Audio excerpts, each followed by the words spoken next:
Picture this, it's a cold October morning in 1789, and Marie Antoinette, Queen of France, is staring out her palace window at Versailles.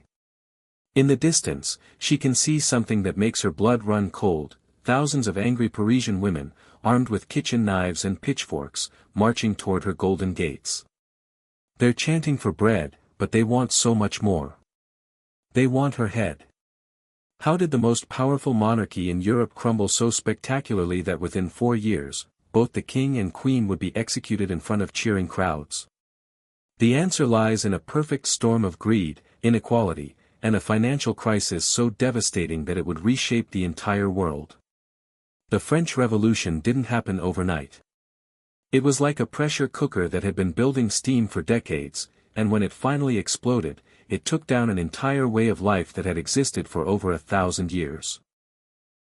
To understand this cataclysm, we need to travel back to 1774, when a shy, indecisive 20-year-old named Louis XVI inherited the throne of France, and with it, the most spectacular financial disaster in European history. Louis XVI wasn't born to be king. He was supposed to be the spare, the backup plan. But when his older brother died, this locksmith-obsessed introvert suddenly found himself ruler of 26 million people. Imagine being handed the keys to a Ferrari when you've never driven anything more complicated than a bicycle. That was Louis XVI's situation, except the Ferrari was on fire and heading straight for a cliff. France in 1774 was a nation of extremes that would make today's wealth inequality look modest. At the top sat the nobility, about 400,000 people who owned roughly 30% of all land in France and paid virtually no taxes. They lived in a world of silk stockings, powdered wigs, and champagne breakfasts while the average French peasant survived on bread and hope. The Catholic Church, known as the First Estate, was equally privileged, owning about 10% of the land and also exempt from most taxes. Then came the Second Estate, the traditional nobility who had inherited their titles and their tax exemptions from medieval times. But here's where it gets interesting: the Third Estate, which made up about 98% of the population, carried the entire tax burden of the nation. This wasn't just unfair, it was economically insane. It's like having a company where 98% of the employees pay for everything while the executives and managers contribute nothing. The Third Estate included everyone from wealthy merchants and lawyers to urban workers and rural peasants, but they all shared one thing in common: they were getting crushed by taxes while watching the rich get richer. The royal court at Versailles had become a glittering symbol of everything wrong with France. Marie Antoinette, the Austrian princess who married Louis XVI, became the perfect target for popular rage. While French families were spending 80% of their income on bread alone, she was allegedly spending fortunes on dresses, gambling, and elaborate parties. The famous phrase, "let them eat cake," though she probably never said it, captured exactly how out of touch the monarchy seemed to ordinary people. But the real killer wasn't just inequality, it was debt. France was drowning in it. The 7 Years' War had been expensive, but then Louis XVI made a fateful decision that would bankrupt his kingdom: he decided to bankroll the American Revolution. From 1775 to 1783, France poured enormous sums into helping the Americans fight the British. The irony is breathtaking: France spent itself into revolutionary chaos to help create a republic that would inspire the French to overthrow their own monarchy. By 1787, the government was spending more on debt payments than it collected in taxes. Think about that for a moment. Imagine if your monthly bills exceeded your income every single month, and you had no savings left. That was France. The kingdom was technically bankrupt, but the people who had the money to fix the problem, the nobility and clergy, refused to pay taxes because, well, they never had to before. Louis XVI tried everything. He appointed reform-minded finance ministers like Jacques Necker and Charles Alexander de Calonne, but each time they proposed taxing the nobility, the privileged classes revolted. The Parliament of Paris, dominated by noble judges, blocked every attempt at reform. It was like trying to fix a leaking roof while the people with the tools and materials refused to help because they didn't want to get their hands dirty. The crisis reached a breaking point in 1788 when France was hit by a series of natural disasters that read like biblical plagues. First came the drought, then violent hailstorms that destroyed crops across the country. The harvest of 1788 was catastrophic, grain prices doubled, then tripled. In Paris, bread riots became common. People were literally starving while the nobility continued their lavish lifestyle behind the walls of Versailles. Desperate and out of options, Louis XVI made a decision that would seal his fate. In May 1789, he called for a meeting of the Estates General, the closest thing France had to a parliament. This medieval institution hadn't been convened since 1614, and the king hoped it would somehow solve his financial crisis. What he didn't realize was that he was about to unleash forces that would destroy everything he held dear. The Estates General was supposed to give each estate one vote, meaning the first and second estates could always outvote the third estate, even though they represented less than 2% of the population. But the third estate, led by ambitious lawyers and bourgeois intellectuals, had other ideas. They had been reading dangerous books, works by Enlightenment philosophers like Voltaire, Rousseau, and Montesquieu, who argued that governments should serve the people, not the other way around. When the Estates General convened at Versailles in May 1789, it was supposed to be a ceremonial affair where the king would ask for more taxes and everyone would politely agree. Instead, it became a revolution. The Third Estate, led by fiery orators like Maximilien Robespierre and Georges Danton, refused to be outvoted by the privileged classes. On June 17, 1789, they declared themselves the National Assembly and claimed to represent the entire French nation. 3 days later, locked out of their usual meeting hall, the members of the National Assembly gathered in a tennis court and took a solemn oath, the tennis court oath, swearing not to disband until France had a new constitution. This was treason, pure and simple. They were essentially declaring that they, not the king, had the right to govern France. Louis XVI, faced with this unprecedented challenge to royal authority, made a series of fatal miscalculations. Instead of compromising or negotiating, he tried to intimidate the National Assembly by surrounding Versailles with troops. This only convinced the revolutionaries that he was planning to crush them by force.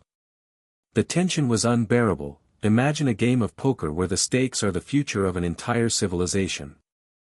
The explosion came on July 14, 1789. Rumors spread through Paris that the king was planning to use foreign mercenaries to massacre the National Assembly. Panic gripped the city. Crowds gathered in the streets, demanding weapons to defend themselves. Their target became the Bastille, a medieval fortress that served as both a prison and a symbol of royal oppression. The Bastille only held 7 prisoners at the time, but it represented everything the people hated about the old system. The storming of the Bastille was chaotic and bloody. The fortress's governor, the Marquis de Launay, initially tried to negotiate with the crowd, but when shots were fired, all hell broke loose. The people of Paris overwhelmed the fortress, freed the prisoners, and in a moment of savage fury, murdered de Launay and paraded his head through the streets on a pike. The revolution had tasted blood, and there was no going back. But even as Paris erupted in celebration, the revolution was spreading like wildfire across the French countryside. Peasants, inspired by events in the capital and driven by centuries of accumulated grievances, began attacking the chateaux of their noble landlords. They burned feudal documents, destroyed manor houses, and in some cases, murdered their oppressors. This was the Great Fear, a spontaneous uprising that swept away the feudal system in a matter of weeks. The National Assembly, now firmly in control, moved quickly to dismantle the old order. In August 1789, they issued the Declaration of the Rights of Man and of the Citizen, a document that declared all men born free and equal. They abolished feudalism, ended the tax exemptions of the nobility and clergy, and proclaimed that sovereignty belonged to the nation, not the king. Marie Antoinette, watching her world collapse around her, reportedly said, "I have seen everything, foreseen everything, nothing has surprised me." But she was wrong. The revolution was just getting started, and its appetite for destruction was only growing. The moderate phase of the revolution, where people still hoped to create a constitutional monarchy, was about to give way to something far more radical and terrifying. The economic crisis that had started everything was still there, lurking beneath the political upheaval. The National Assembly had seized church property to back a new paper currency called assignats, but this only created inflation and more economic chaos. The urban poor, who had been the shock troops of the revolution, were still hungry and angry.